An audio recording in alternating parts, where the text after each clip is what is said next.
Oui, Monsieur le Président, mes chers collègues, je vais essayer de ne pas être trop redondant dans l'ensemble des éléments que je vais moi-même développer. Tout d'abord, je voudrais que nous rappelions que nous abordons ce débat au moment où on ouvre dans la région la COP régionale et au moment au niveau global, international, il y a la COP 28 à Dubaï qui s'ouvre. Ça devrait nous inviter à prendre beaucoup de hauteur, je pense, sur le sujet. Ce sujet, tout d'abord, je voudrais... J'ai entendu quelques éléments sur lesquels je voudrais revenir dans les propos des orateurs précédents.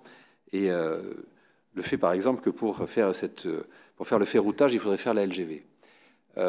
Si c'était aussi automatique, et si on pouvait, à travers le ferroutage, à travers la création d'une nouvelle ligne à grande vitesse, favoriser le ferroutage, je ne sais pas pourquoi, depuis 20 ans, alors que les LGV se sont développées, y compris celles que nous connaissons, pourquoi le ferroutage n'a été aussi bas? Pourquoi il n'a pas été augmenté, du coup, grâce à ces aménagements supplémentaires? Simplement une relation de corrélation qui n'existe pas. Il y faut une volonté politique pour faire le ferroutage. Et singulièrement aujourd'hui, et depuis de trop nombreuses années, elle fait défaut. Deuxième élément, c'est l'artificialisation ou l'emprise. L'emprise des travaux, c'est l'autorité environnementale qui le dit en 2014, pour le coup. En 2014, l'autorité environnementale parle de l'emprise des travaux et fixe, établit cette emprise à 4830 hectares. Donc ce n'est pas la peine de débattre sur est-ce que c'est artificialisation ou partialisation. Je pense qu'il faut arrêter de vouloir minimiser de manière artificielle, pour le coût environnemental de l'emprise de ce nouvel équipement. C'est 4830 hectares. Ce n'est pas moi qui le dis, c'est l'autorité environnementale en 2014, c'est même pas récent. Troisième élément, c'est Mme Mélier qui, dans une passion, alors que le sujet mérite, mais dans une expression que je ne partage pas, qui nous dit c'est faire fi, notamment à travers les débats actuels, des 2 DUP qui ont eu lieu. N'oublions pas que la DUP, elle avait fait fi de l'enquête publique et de ses conclusions. Donc je ne sais pas où se situe la véritable légitimité dans le déni de l'enquête publique ou bien dans le fait aujourd'hui de vouloir contester une DUP qui en plus est datée. Et je voudrais en venir donc au dernier point, enfin au point, je dirais, essentiel de notre débat, pour ne pas refaire tout l'argumentaire que j'avais pu moi-même développer aussi en 2021. C'est un problème, je suis profondément démocrate, mais je pense qu'il y a aujourd'hui, dans le débat que nous menons sur l'LGV, un vrai problème de démocratie. Le problème de démocratie, il est à plusieurs niveaux. Et il est avant tout dans le délai.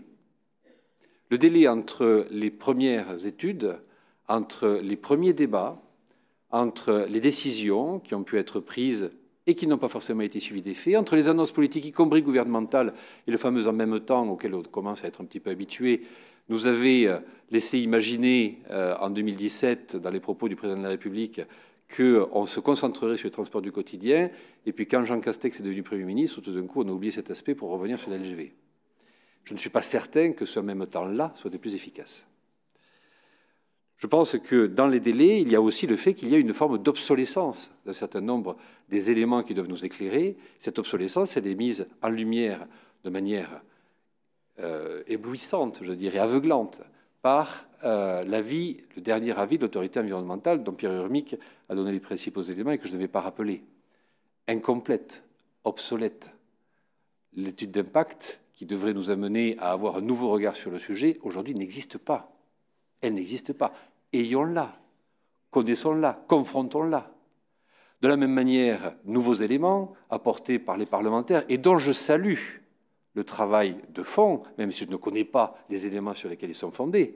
Et je tiens à souligner le travail là aussi de Nathalie Delattre et des 4 autres sénateurs. Donc ça fait 5 sur 6 quand même, hein, cher Alain. Et 5 sur 6 qui ont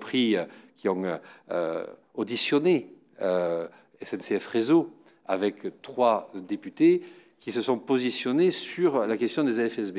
Les AFSB, pour moi, ne posaient pas de problème. Je pensais que c'était nécessaire. Mais je demande aussi à voir les éléments sur lesquels on fonde un courrier aussi définitif, je dirais, aussi étonnant, en tous les cas, de la part des parlementaires.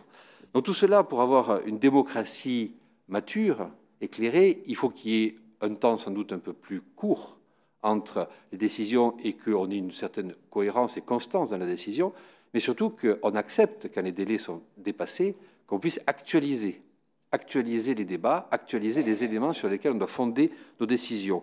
C'est vrai pour les élus, c'est vrai pour les citoyens. Aujourd'hui, qui sait, et c'est un élément entre autres, peut-être anecdotique, mais dont en tant que maire, j'ai dû rendre compte auprès de certains contribuables pessaquais, qu'est-ce que c'est que cette taxe spéciale qui apparaît sur les avis d'imposition foncier? Et ce n'est pas mentionné dans l'avis qui a été reçu. Personne ne sait, sauf à l'avoir, comme nous, étudié, pas voté, c'est le Parlement qui l'a voté, à l'avoir étudié, qui sait que ça sert à financer la LGV? Pas grand monde en tout cas, pas ceux qui le payent en tous les cas. Donc tout cela fait que, pour moi, il y a une grande frustration aujourd'hui à devoir établir des décisions définitives sur des éléments qui sont incomplets et qui ne sont pas actualisés. Donc pour toutes ces raisons, qui s'ajoutent à celles que j'avais déjà exprimées, mon vote est clairement un vote contre. Je ne demande qu'à être convaincu, mais aujourd'hui je ne le suis pas.